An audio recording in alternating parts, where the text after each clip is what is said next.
오늘 이제 예수님의 두 번째 시험을 살펴보려고 합니다. 지난 예수님의 첫 번째 시험에서 예수님은 이제 돌로 떡을 만들어서 먹어라, 돌로 떡을 만들어라 하는 그 시험을 이제 주께서 거절하셨죠.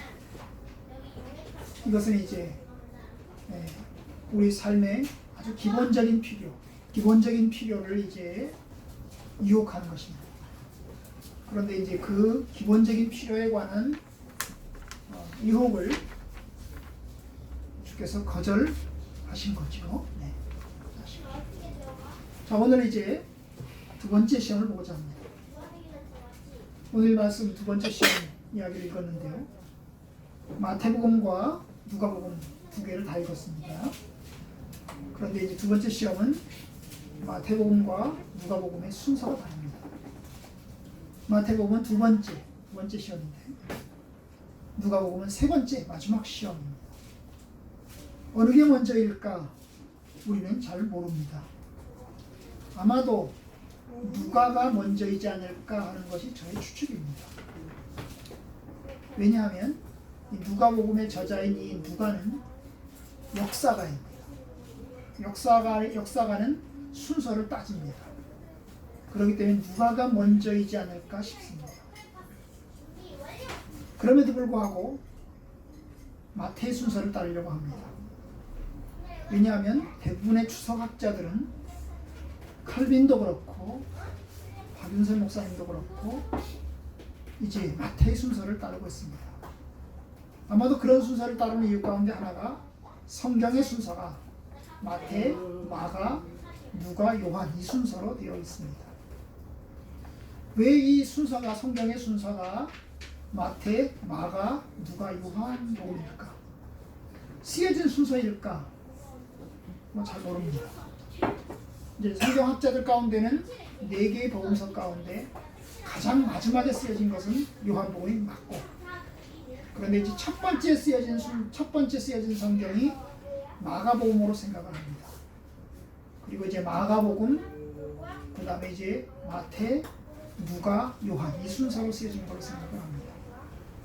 오래전에 한 20년, 30년 전 어간에 제가 신학교 다닐 때 이제 이 마태 신학, 마태와 관련된 것만 연구하신 영국의 신학자 분의 그 책을 읽은 적이 있는데, 이분은 독특하게 성경의 4개의 복음서 중에서 마태가 가장 먼저 쓰여졌다 이걸 주장하시는 분도 계십니다. 그러니까 근데 그런 분은 한두 사람밖에 없습니다. 대부분은 다 마가가 가장 먼저 쓰여졌다고 생각하고 있습니다. 그럼에도 불구하고 순서로 왜 이렇게 순서로 했는지는 잘 모릅니다. 그러니까 편의상 이제 많은 분들이 이 마태와 혹은 이제 마가, 누가, 요한 이 순서로 이제 쓰여진 걸로 이제 성경을 이제 편집할 때, 이 성경이 지금부터 1500년 전 일인데요. 그 1500년 전의 성경을 편집할 때 이 순서로 이제 편집을 했기 때문에 모든 분들이 예수님의 생애를 이야기할 때 마태복음에 따라서 두 번째 시험으로 이제 보게 되는 것입니다. 우리가 이제 뭐가 먼저냐 그런 얘기를 하면 서로 주장이 대립되기 때문에 이건 이제 논란의 소지가 많습니다.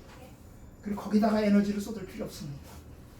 이 종교가 발달하고 타락한 시대에는 성전 꼭대기에 천사가 몇 명이 올라갈 수 있느냐 이거 가지고도 투쟁을 했고 싸웠는데, 마태가 먼저냐 누가가 먼저냐 두 번째가 먼저냐 세 번째가 먼저냐 이거는 싸울 필요 사실 없습니다. 그냥 예수님이 3가지 시험을 받으셨다 그걸 아는 것으로 좀 족할 것 같고, 그리고 이제 편의상 우리가 마태의 순서를 따라서 이제 두 번째, 세 번째 이런 순서로 이제 살펴보고자 하는 것입니다. 그러면 이제 두 번째 시험을 보죠. 이 두 번째 시험을 보시면 특이한 게 나옵니다. 이 마귀가 예수님을 데리고 어디로 데려갑니까? 거룩한 성으로 데려가서 성전 꼭대기에 세웁니다. 5절 다 같이 봅니다. 시작. 이에 마귀가 예수를 거룩한 성으로 데려다가 성전 꼭대기에 세우고. 이 거룩한 성은 어디입니까? 예루살렘이죠, 그죠? 예루살렘. 그 예루살렘에 있는 성전 꼭대기에 예수를 데리고 갔습니다. 어떻게 데려갔을까요? 어떻게 데려갔을까요? 예수님이 지금 세례를 받고 금식을 하고 있는 곳은 광야입니다. 유대 광야입니다. 그 유대 광야에서 예루살렘까지 거의 50km, 60km 됩니다. 그리고 거기다가 성전 꼭대기에 데려갑니다. 성전 꼭대기에 데려갑니다. 또 어떻게 데려왔을까요? 마치 알라딘에 나오는 것처럼 양탄자에다가 예수를 탁 태워가지고 데려왔을까요? 아마도 이것은 환상일 것입니다. 실제로 예수님의 육체, 예수님의 몸을 마귀가 데리고 예루살렘 성전으로 데려간 게 아니고 아마도 환상 가운데, 예수님이 환상 가운데서 경험한 것일 것입니다. 뭐 그럴 수도 있는 것이, 예수님은 금식을 하셨고 40일 동안 금식하셔서 굉장히 배가 고픈 상태에 있고, 그리고 이제 어쩌면 그의 정신은 아주 깊어서 깊은 영적인 교제 가운데 있어서 온갖 것을 다 보셨을 수도 있습니다. 어쨌든 저는 예수님이 실제로 예수님의 몸을 마귀가 데리고 간 것으로 생각되지 않습니다. 왜냐하면 그렇게 하려면 시간이 엄청나게 많이 걸립니다. 거기다가 세 번째 시험은 더 놀랍기 때문입니다. 여러분, 세 번째 시험에는 예수님이 어디를 가시는 줄 아십니까? 이스라엘에서 가장 높은 산으로 갑니다. 세 번째 시험 보시면 이렇게 되어 있습니다. 8절, 마귀가 또 그를 데리고 지극히 높은 산으로 가서 천하 만국과 그 영광을 보여. 여기 지극히 높은 산으로 예수님을 데려갑니다. 이 지극히 높은 산이 어딜까요? 세계가 다 보이는 산. 세계에서 가장 높은 산이 에베레스트 산이죠. 그럼 에베레스트 산으로 데려왔을까요? 아니면 이스라엘에서 가장 높은 산, 이스라엘에서 가장 높은 산, 헬몬산, 해발 2,800m, 해발 2,800m 되는 그 헬몬산으로 예수를 데려왔을까? 그러면 헬몬산에서 유대 광야까지 가려면 150km 이상을 가야 됩니다. 그렇게 데려왔을까요? 그러니까 이것은 실제로 데려간 거라기보다 환상 가운데서 이루어진 것으로 이해하시면 좋겠습니다. 어쨌든 예수님을 성전 꼭대기에 세워놓았습니다. 마귀가 성전 꼭대기에 예수님을 세워놓았습니다. 그리고 이제 예수님에게 이야기를 합니다. 뭐라고 이야기하죠? 6절 다 같이 읽읍시다. 시작. 네가 만일 하나님의 아들이여든 뛰어내리라. 기록되었으되 그가 너를 위하여 그의 사자들을 명하시리니 그들이 손으로 너를 받들어 발이 돌에 부딪히지 않게 하리로다 하였느니라. 여기 하였느니라까지가 마귀가 한 말입니다. 그렇죠? 네가 만일부터 시작해서 하였느니라까지가 마귀가 한 이야기입니다. 이 마귀는 성전 꼭대기에 예수를 세워놓고 이야기를 합니다. 네가 여기서 뛰어내려라. 네가 여기서 뛰어내려라. 네가 만약 하나님의 아들이라면, 네가 하나님의 아들이지? 네가 만약 하나님의 아들이라면 여기서 뛰어내려라. 그렇게 이야기합니다. 하나님의 아들이라면 이런 말 가운데서 하나님의 아들의 자존심을 건드리는 겁니다. 네가 하나님의 아들이지? 그래, 하나님의 아들이야. 내가 알아. 네가 한번 뛰어내려봐. 그리고 네가 하나님의 아들인 것을 한번 증명해봐. 그런 거죠. 뛰어내려봐. 뛰어내려봐. 여러분, 성전 꼭대기에서 뛰어내리면 어떻게 될까요? 최소한 다칩니다. 아주 최소한 다칩니다. 최악의 상황은 죽습니다. 그러겠죠? 네. 최소한 죽지는 않습니다. 최소한 다칩니다. 최소한 죽지는 않습니다. 아마도 예수님이 뛰어내리는 걸 정말 잘 뛰어내려가지고 아주 빨리 뛰어내리면 죽습니다. 왜요? 예루살렘 성전 거기서 이제 내려다보면 골짜기입니다. 이 동쪽으로 바라보는 골짜기가 이 골짜기 이렇게 돼 있어요. 이렇게 예루살렘과 이렇게 돼 있어요. 이렇게 되어 있고 그 다음에 이렇게 되어 있어요. 요 사이에 내가 흐릅니다. 이게 이제 기드론 골짜기. 그리고 요 산이 이제 감람산입니다. 예루살렘 성전에서 이 감람산이 잘 보입니다. 이렇게 돼 있어요. 이렇게 돼 있거든요. 그래서 여기서 정말 잘 뛰어내리면 기드론 골짜기에서 뛰어내려서 떨어져서 죽습니다. 그렇지 않으면 아마 다칠 겁니다. 그럼 최소한 다치거나 최대한 주가 뛰어내려서 하나님의 아닌 것을 증명해라. 안 다칠 수 있을까요? 저와 여러분 같으면 안 다칠 수 없습니다. 그런데 이야기합니다. 뭐라고요? 기록되었으되 이 기록되었다는 말은 구약 성경에 쓰여 있다는 겁니다. 구약 성경에 쓰여 있다. 뭐라고 쓰여 있느냐? 그가 너를 위하여 하나님이 너를 위해서 예수를 위해서 그의 사자 천사들을 명하시리니 그들이 손으로 너를 받들어가지고 네가 뛰어내리면 그물 탁 쳐가지고 받들어가지고 네가 다치지 않게 죽지 않게 발이 돌에 부딪히지 않게 할 것이다. 이게 성경에 쓰여 있다. 그러니까 죽지도 않고 다치지도 않을 거다. 뛰어내려라. 뛰어내리면 천사가 받쳐줄 거다. 성경에 그렇게 쓰여 있지 않냐? 너도 잘 알지 않냐? 그렇게 뛰어내리면 너는 죽지 않고 다치지도 않을 거다. 뛰어내려라.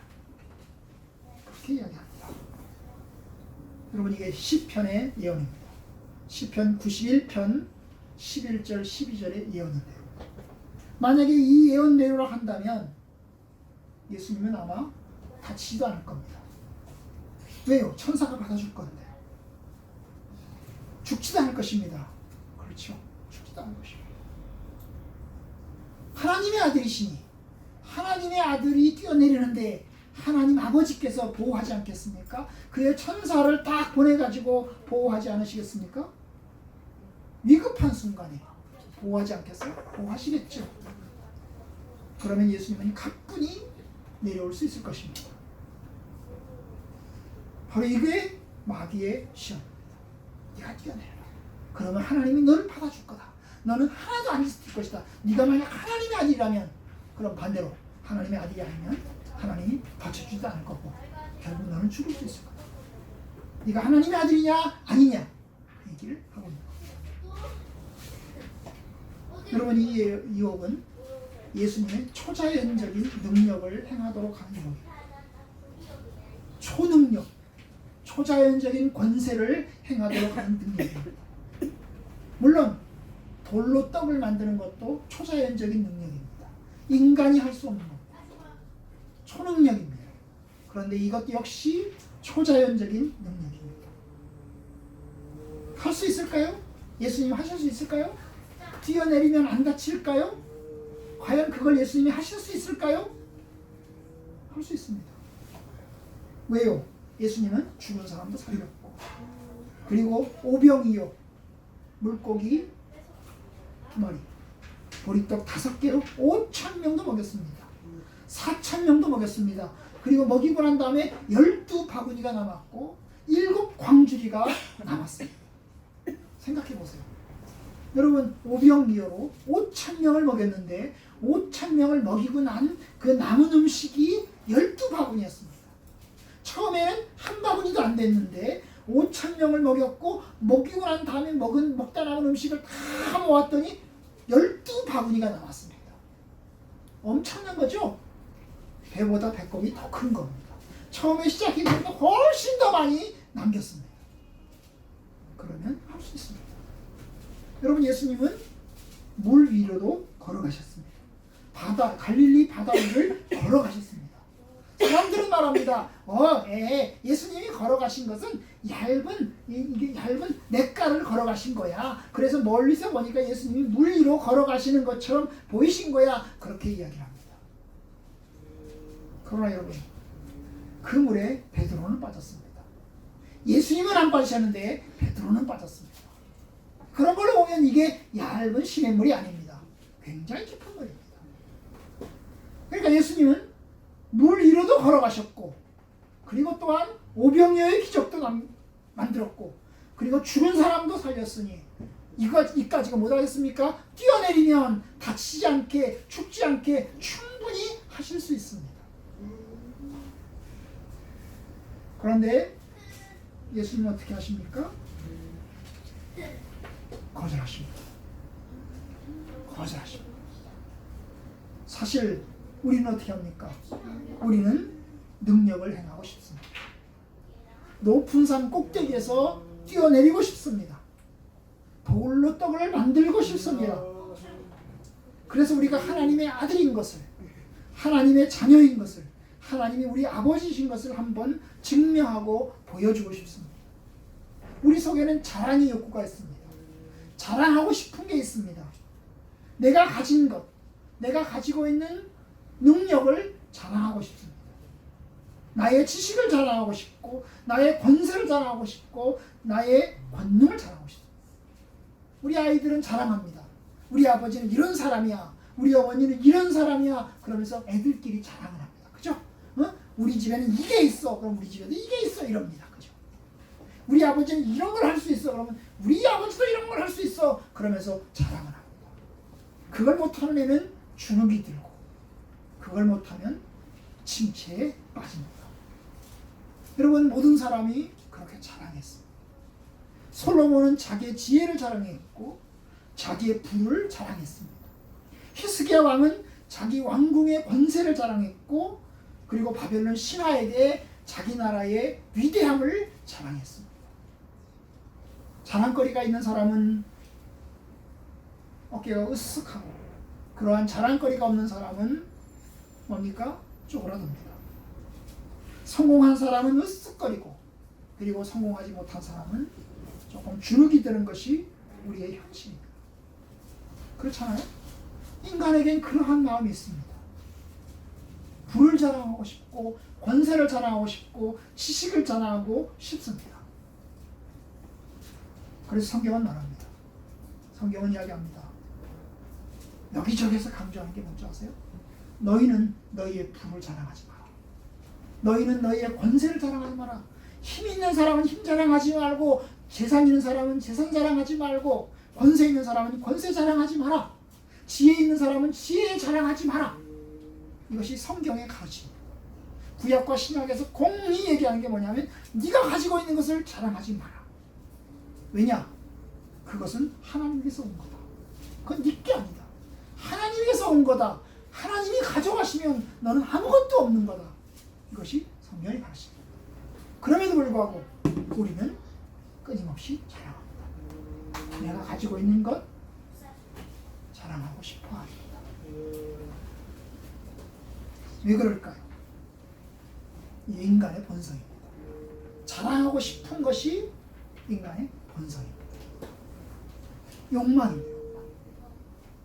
그런데 예수님은 그것을 거절하십니다. 할 수 없어서 거절하시는 게 아니고, 할 수 있음에도 불구하고 거절하십니다.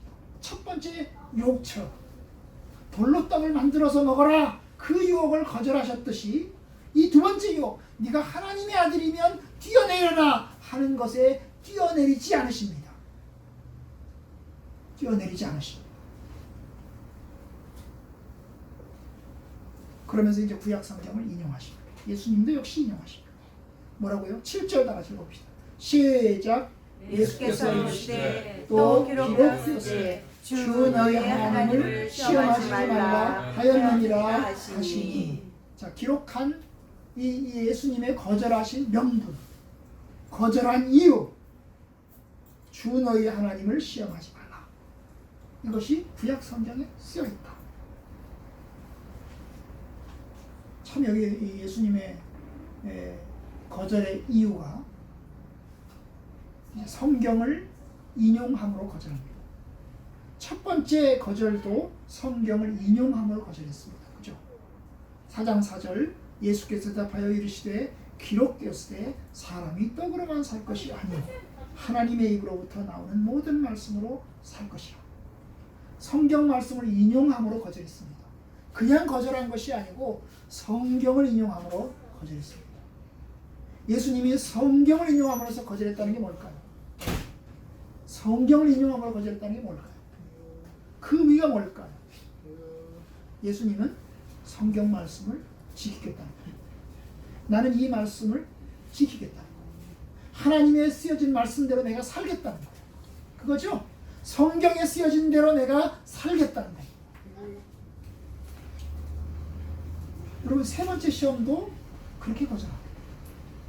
세 번째 시험도요. 10절에 보면 사탄아 물러가라. 기록되었을 때 주 너희 하나님께 경배하고 당한 그를 섬기라 하였다. 성경을 인용함으로 거절합니다. 성경을 인용한다는 것 구약 성경입니다. 여기 쓰여진 건 구약 성경입니다. 신명기서입니다. 신명기서에 있는 이야기를 인용하면서 거절했습니다. 그 말은 내가 성경에 쓰여진 대로 살겠다. 그렇죠? 구약 성경에 쓰여진 것이 나와 아무런 관계가 없는 게 아니고 구약 성경에 쓰여진 것을 내가 받아들이고 내가 그대로 실천하겠다. 여러분, 그러니까 이 구약 성경은 구닥다리가 아니라는 것이죠. 여러분, 이 구약 성경은 예수님께서 그렇게 하라고 예수님에게 하신 말씀이 아닙니다. 예수야, 네가 이대로 살아라. 그러면서 예수님께 주신 말씀이 아닙니다. 구약 성경은 이스라엘 백성들에게 주신 말씀입니다. 그죠? 구약 성경은 이스라엘 백성들에게 주신 말씀입니다. 그럼 구약 성경을 지켜야 될 사람들은 누굽니까? 이스라엘 백성들이죠. 그죠? 이스라엘 백성들입니다. 다른 사람들은 지키지 말고 예수 너에게만 주니까 너만 지켜라 이렇게 주신 게 아니고 이스라엘 백성들 전부에게 주신 말씀입니다. 그리고 이것은 시험에 대비해서 주신 말씀이 아닙니다. 신명기서의 말씀은 세 가지 말씀은 시험에 대비해서 주신 말씀이 아닙니다. 이것은 일상생활 속에서 하나님께서 이스라엘 백성들에게 주셔서 너희들이 하나님의 뜻대로 살아야 된다는 것을 보여주신 말씀입니다.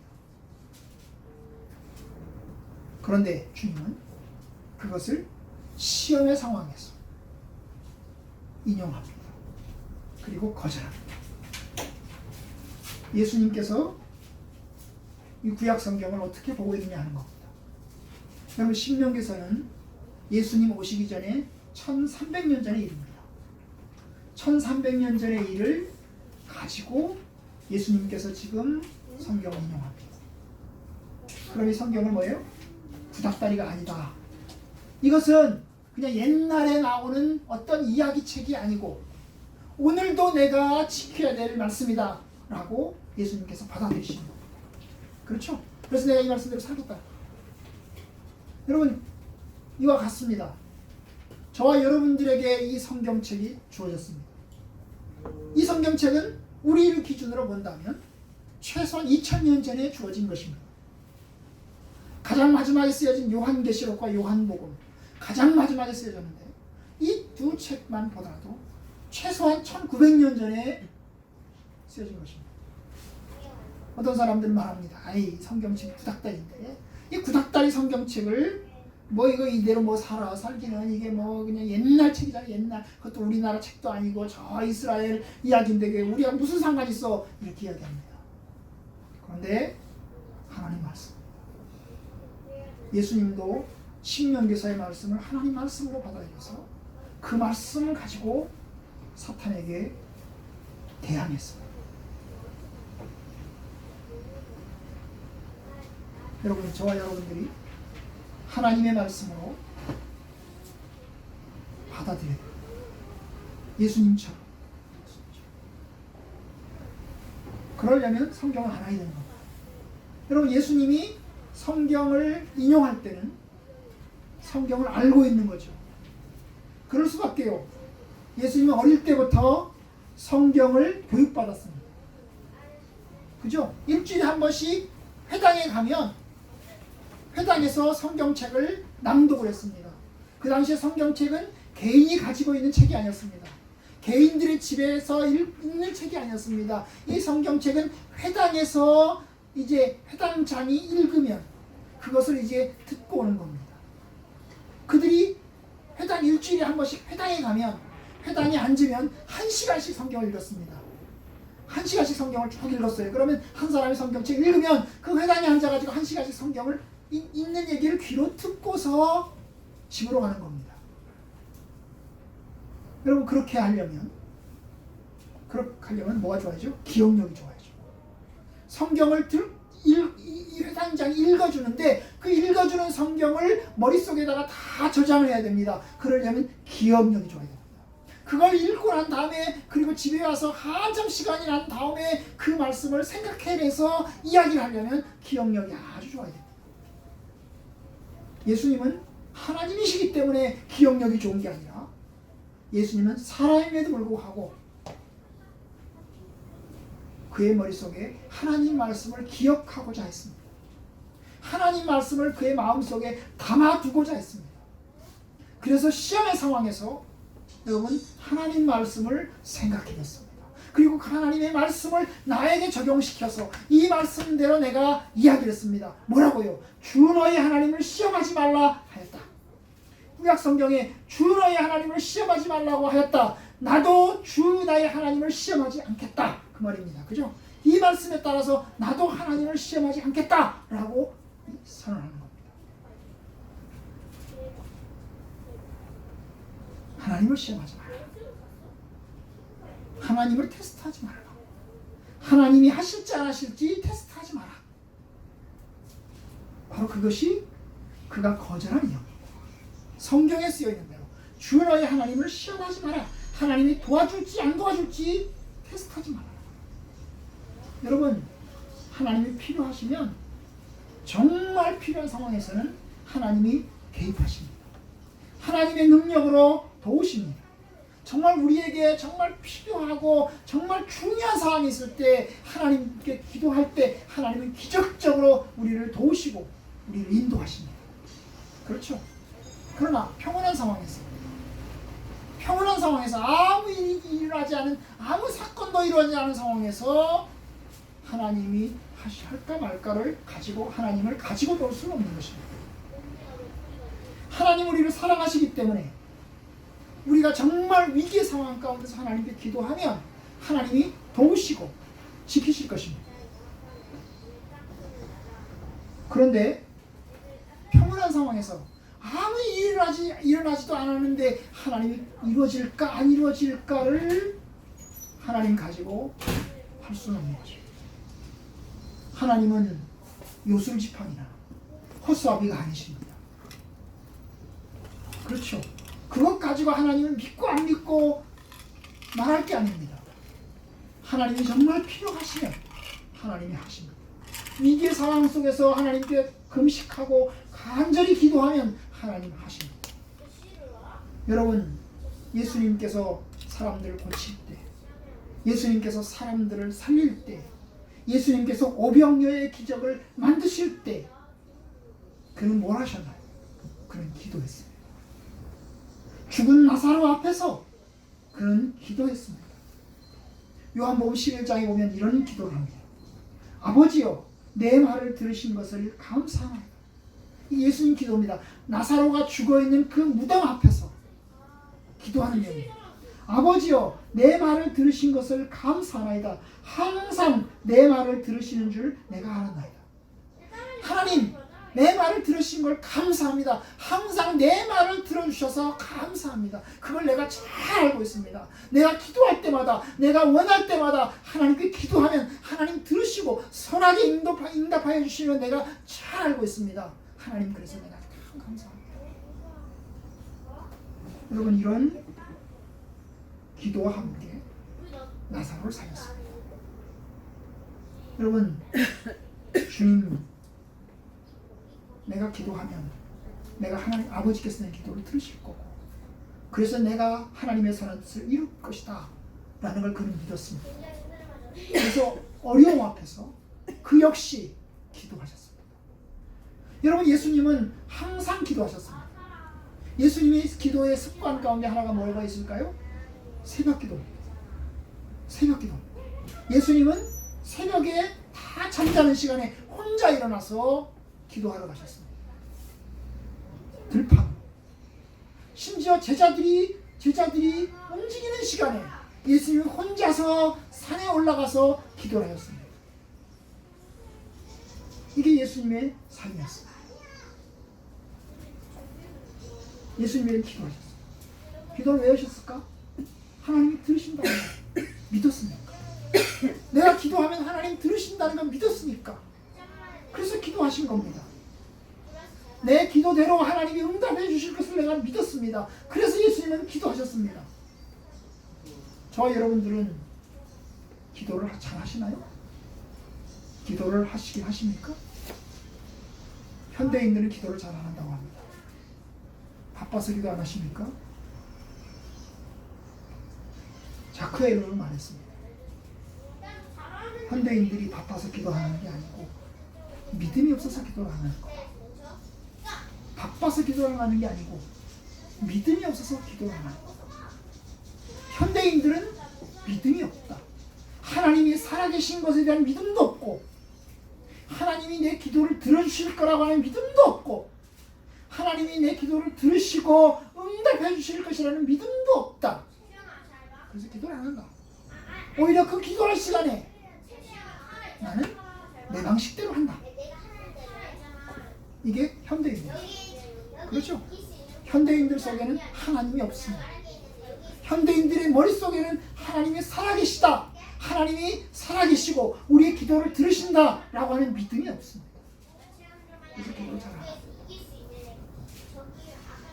그런데 예수님은 기도하셨습니다. 왜요? 하나님이 살아계시고 나의 기도를 들으신다. 그 믿음을 가졌어요. 그래서 기도를 하셨습니다. 중요한 일 앞에서 그리고 평상시에 늘 주님과 교통하고 기도하셨습니다. 여러분 오병이어의 기적 앞에서 예수님이 뭘 하셨나요? 기도하셨죠. 사람들을 둘러앉겠습니다. 50명씩 100명씩 딱 둘러앉게 하고는 줄지 않게 하고는 어떻게 했습니까? 그 조그마한 떡을 가지고 주님 기도하셨습니다. 그리고 난 다음에 떡을 나눠주기 시작을 했습니다. 여러분 기도하시고 난 다음에 떡을 나눠주기 시작할 때 그 나눠주기 시작할 때 예수님 마음속에는 이런 생각이 있었겠죠. 내가 이 5,000명의 사람들을 이것으로 다 먹일 것이다. 하나님께서 그렇게 하실 것이다. 그래서 나눠줬습니다. 여러분 우리는 그 믿음이 있습니까? 하나님께서 우리의 기도를 들으신다는 믿음이 있습니까? 여러분 다니엘의 세 친구 이야기를 아십니까? 다니엘의 세 친구가 바벨론 신상 앞에 절하지 않습니다. 바벨론 왕의 느부갓네살이 제국의 백성들에게 명령을 합니다. 큰 신상을 거의 20층짜리 신상을 세워놓고 높이가 20층 정도 됩니다. 20층 정도 되는 신상을 저 평원에다가 세워놓고 사람들에게 명령을 했습니다. 모든 사람들은 이 신상 앞에 절하라.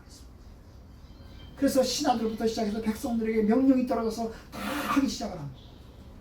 그런데 이 세 친구가 다니엘 세 친구가 신상 앞에 절하지 않았습니다.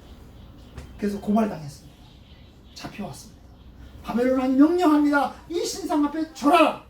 절하지 않으면 너는 풀무불에 던져서 죽임을 당할 것이다. 명령을 했습니다. 그런데 이 세 명의 친구가 끝까지 절하지 않습니다. 그리고 그 뜨거운 풀무불에 던져졌습니다. 이 풀무불에 던져질 때 그를 던진 사람들까지 타 죽었습니다.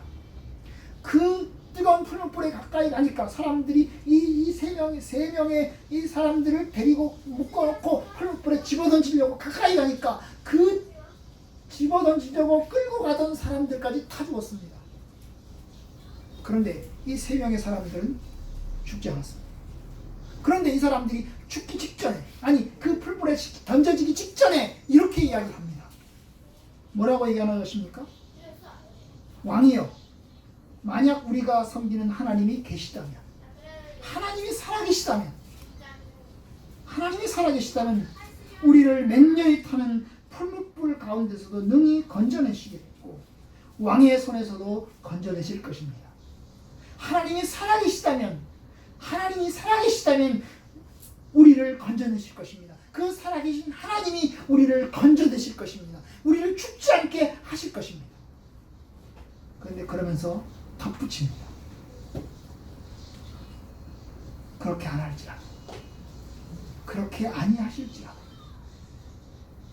왕이여, 우리가 왕의 신들을 섬기지 아니하고 그 금신상에게 절하지 아니할 줄 아옵소서. 하나님이 계시다면 우리를 건져낼 것입니다. 그러나 그렇게 안 할지라도, 하나님이 건져내지 않을지라도 우리는 신상에게 절하지 않겠습니다. 결국 죽을 걸 각오한 거죠. 그죠? 하나님이 건져내실 것이다. 믿음이 있습니다. 그런데 최악의 상황은 하나님이 건져내지 않으면 내가 죽을 것이다 라고 하는 것도 알고 있습니다.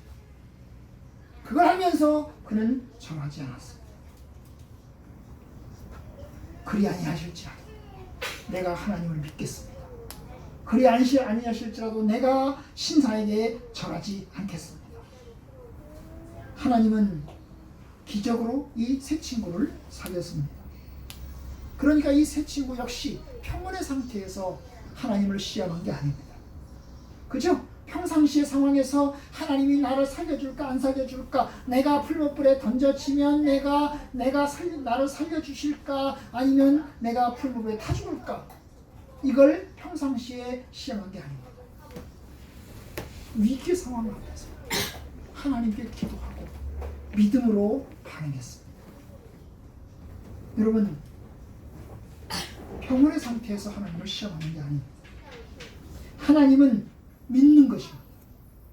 시험한다는 것은 하나님을 얕잡아 보고, 그리고 또한 하나님을 가지고 장난치는 겁니다.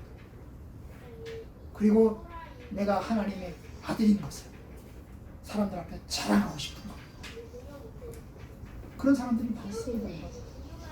내가 하나님의 종인 것을 자랑하고 싶은 겁니다.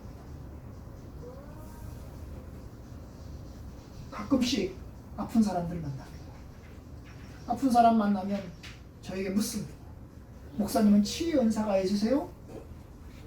다른 사람의 병을 고쳐본 적 있으세요? 그럼 저는 말합니다. 저는 치유 은사가 없습니다. 저는 병 고치는 능력이 없습니다. 그럼 목사님에게 내가 기도해달라고 할 필요가 없겠네요. 치유 은사가 없으니까, 병 고치는 능력이 없으니까 목사님에게 기도해달라고 할 필요가 없겠네요. 근데 여러분, 이게 굉장한 오산입니다. 저는 병 고치는 은사가 없습니다. 병 고치는 능력이 없습니다. 병 고치는 은사, 병 고치는 능력은 누구에게 있습니까? 하나님한테 있습니다. 여러분, 그걸 착각하시면 안 됩니다. 목사님에게, 누구에게 병 고치는 은사가 있다고 생각을 합니다. 그건 굉장한 착각입니다. 여러분, 굉장한 착각입니다. 누구에게 데려가면 귀신 들린 사람 귀신 내쫓을 것이고, 누구에게 데려가면 기도하면 병이 나을 것이다. 그건 굉장한 착각입니다. 여러분, 제가 그런 분에게 이야기합니다. 저는 병 고치는 은사가 없고 병 고치는 능력은 없습니다. 그러나 정말 위기의 상황에서 하나님 앞에 기도하면 하나님께서 저희 기도를 들어주지 않겠습니까? 저는 그래서 기도합니다. 위기의 상황 앞에서 내가 목사인데, 그리고 하나님의 자녀인데 당연히 기도하지 않겠습니까? 하나님이 그러면 내 기도를 들어주지 않겠습니까? 당연히 듣습니다. 여러분들이 위기의 상황 앞에서 여러분이 능력자가 아니고 초능력자가 아니고 권세자가 아닐지라도 하나님 앞에서, 정말 위기의 상황 앞에서 하나님 앞에 매달리고 기도하면 하나님 들어주지 않겠습니까? 하나님 들으십니다. 왜요? 여러분들이 하나님의 자녀들이잖아요. 하나님의 자녀들인데 하나님께서 여러분들의 기도를 듣지 않겠습니까? 듣습니다. 여러분, 들어요. 그러니까 내가 능력자다, 그럴 필요 없는 거예요. 예수님이 뛰어내리지 않는다고 해서 하나님의 아들이 아닌 겁니까? 여기서 뛰어내리는 걸 거부한다고 해서 하나님의 아들이 아닌 겁니까? 여전히 그는 하나님의 아들입니다. 뛰어내리지 않아도 그는 하나님의 아들입니다. 여러분, 하나님은 우리의 요술방망이가 아니고, 하나님은 우리의 수단이 아니고, 우리의 도구가 아닙니다. 하나님은 우리의 왕이시고, 우리가 이용할 대상이 아닙니다. 내 마음대로 언제든지 내가 원하는 대로 하나님을 이렇게 이용하고 저렇게 이용할 대상이 아니시라 그 말입니다. 그러면 하나님은 주권자가 아닙니다. 하나님은 주권자이십니다. 하나님 자신이 원하실 때에 언제든지 하나님 하십니다. 이것이 성경이 말입니다. 주 너의 하나님을 시험하지 마라. 하나님을 장난치지 마라. 네가 원하는 시간에 네가 원하는 대로 하려고 하지 마라. 하나님은 주권자다. 하나님이 필요하시면, 하나님이 원하시면 언제든지 하신다. 이것이 하나님의 뜻입니다. 주 너의 하나님을 시험하지 마라.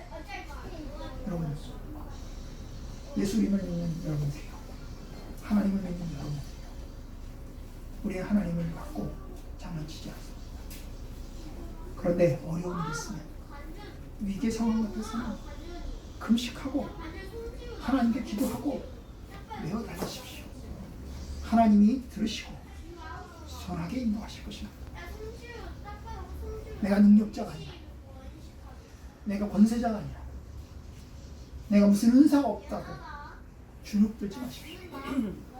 필요하시면 하나님께서 여러분들의 기도를 들으시고, 필요하면 하나님께서 여러분들을 통해서 귀한 은혜를 베푸실 겁니다. 그러니까 믿고 기도하십시오. 하나님께 나아가는 자는 반드시 그가 계신 것과 그를 찾는 자들에게 상 주시는 이심을 믿어야 할 것이다. 히브리서 말씀, 그 말씀을 믿고 하나님께 가는 겁니다. 그것이 하나님의 자녀입니다. 하나님의 자녀인데 하나님한테 무슨 얘기를 못하고 무슨 말을 못하겠습니까? 무엇이든지 다 말할 수 있고 무슨 기도든지 다 할 수 있습니다. 그러니까 주눅들지 마시고, 응? 주눅들지 마시고 하나님께 나아가십시오.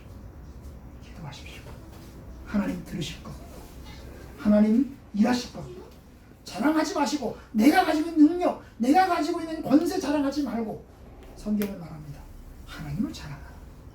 네가 가지고 있는 권세, 네가 가지고 있는 부, 네가 가지고 있는 지혜를 자랑하지 말고 하나님을 자랑해라. 다윗이 말했습니다. 골리앗 앞에서 이야기한 게 뭡니까? 너는 칼과 창으로 내게 나아오지만 나는 하나님의 이름으로 간다. 위기 상황 속에서 갔습니다. 기도합시다.